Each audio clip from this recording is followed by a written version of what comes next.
যাকে 2022 সালে চাকরিচ্যুত করা হয়েছিল 3 মাসের বেতন নিয়ে তাকে স্থায়ী কর্মচারী পর্যন্ত 3 মাসের বেতন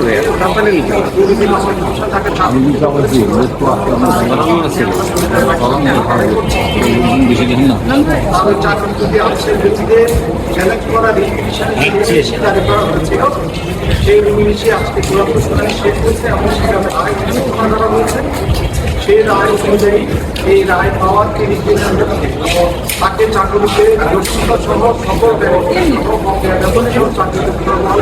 হয়েছে। সেই সঙ্গে তাকে চাকরি নীতিমালা ক্রিয়ান্বয়ের যে চাকরির আবেদন দেওয়া ছিল সেটাকে ভয়রব হয়েছে চাকরিকে বহাল ছিল এভাবে তাকে করতে হবে। আপনারা আরো জানেন যে কি কারণে চাকরিতে গিয়েছিল। এটি ছিল একটি দুঃখজনক ঘটনা। এক রাষ্ট্রে একজন কর্মচারীকে দায়িত্ব দেওয়া হয়েছিল 130টার মতো মামলা তাকে দেওয়া হয়েছিল তদন্তকারী কর্মকর্তা হিসেবে তদন্ত করে রিপোর্ট দেওয়া হবে। এর ধারাবাহিকতায় সে অক্সফোর্ড বাজারে বিষয়ে যে 3.5 লক্ষ টাকা 3.5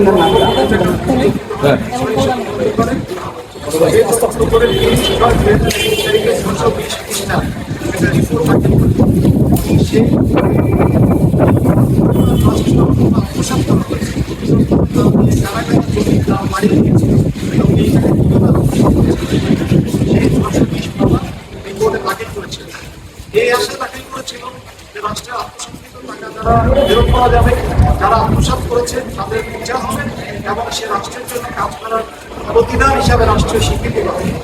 অথচ এই রিপোর্ট দাখিল করার কিছুদিনের মধ্যে তার উপর ভয়াবহ রিপোর্ট দাখিল আসে। প্রথমে একের পর এক শোকজ দেওয়া হয়, পরবর্তীতে শোকজের পরে সময় দায়ের করা হয়। তার 2001 মাসে তারপরে বিভাগীয় মামলা আর দায়ের করা হয় এবং বিভাগীয় মামলা 9 দায়ের করা হয়। আর যখন 9 তারিখে দায়ের করা হয় 6টা আগে দায়ের করা হয়। এই মামলাগুলো দায়ের করা হয়েছিল দেশের ইতিহাসের অনেক বড় একটা স্ক্যাম।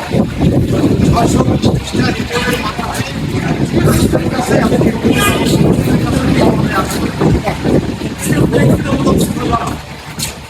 সে অনেক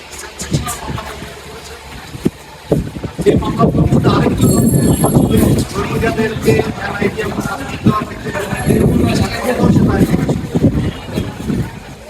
এরপর যখন তার চাকরি চলে যায় আপনার সাংবাদিকরা যে পরিমাণ সমর্থনটাকে দিয়েছেন প্রিন্ট এবং ইলেকট্রনিক মিডিয়া, এটা ছিল আমাদের মানবিক জীবনযাপন করে যাচ্ছে। আপনারা তাকে দেখলে বুঝবেন তাকে একটা দোকানে চাকরি করতে এগুলো তার চাকরি ফেরত পাওয়া যায়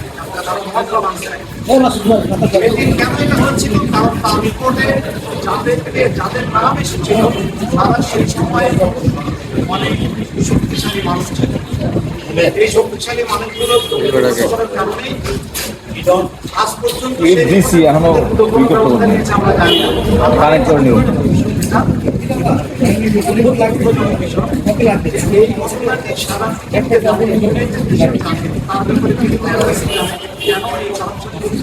অবস্থান নেওয়ার পরে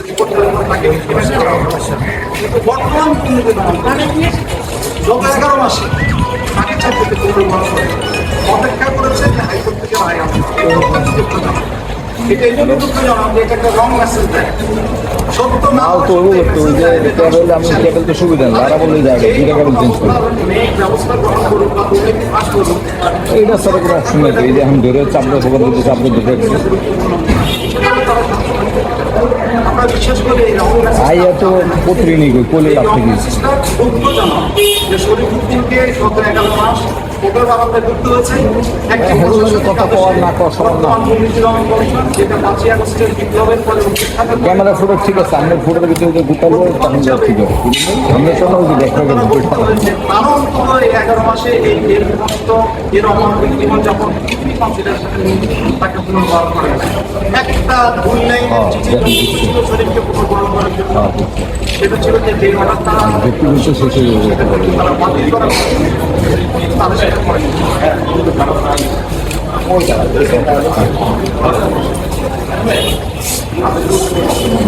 আজকে আদালত আমাদের সেই প্রশ্ন করেছেন, যেখানে আদালত অবজারভেশন দিয়েছেন যে এই দুদকের এই কর্মচারী উপসর্গের পরিচালক খুব বড় কর্মচারী না, যাকে দুদক প্রতিষ্ঠানের দরকার ছিল, যাকে রাষ্ট্র স্বীকৃতি দেওয়া দরকার ছিল এবং যার চাকরিতে অতীতে কোনো খারাপ বেতন ছিল না।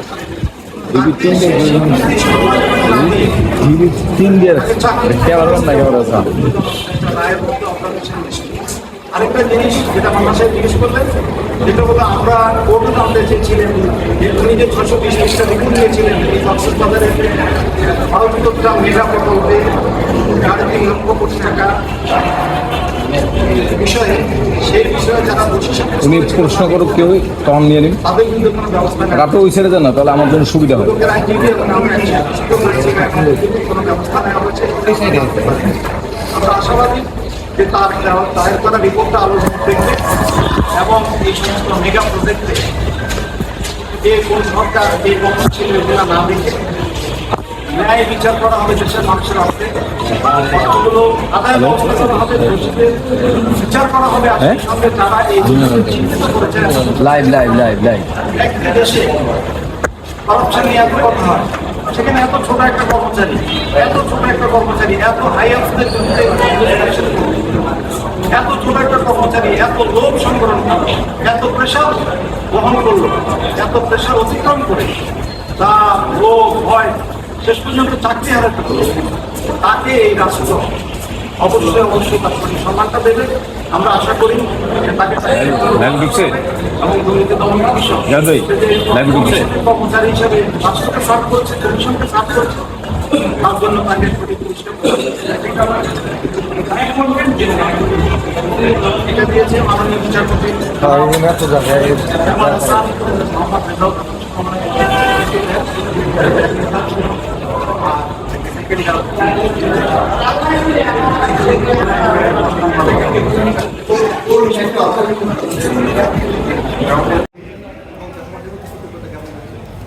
আমি আমার বয়স মতো প্রায় 37 ধরে যেটা সামনের দিনগুলো দুর্নীতিগুলোতে কমিশনের আদিষ্ট হয়ে আমি একজন কমিশনের সক্ষমতা হিসেবে চলতে পারি, সেজন্য আমাকে দোয়া করবেন।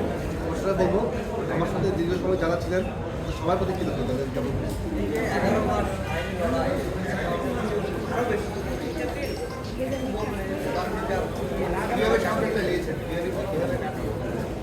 আরবিতে কাজ আছে পাইন না মানুষ ইচ্ছে কষ্ট আছে। হ্যাঁ, আমি প্রায় 3.5 বছর আগে লড়াই লড়েছি, আমার লড়াইটা জানে সাত জানে আমি কতটা টাকা পাবো। থাক আলহামদুলিল্লাহ অবশ্যই ন্যায় বিচার পেয়েছি, সব কষ্ট মুক্তি গেছে। আমি যারা সব করতে পারি থ্যাংক ইউ।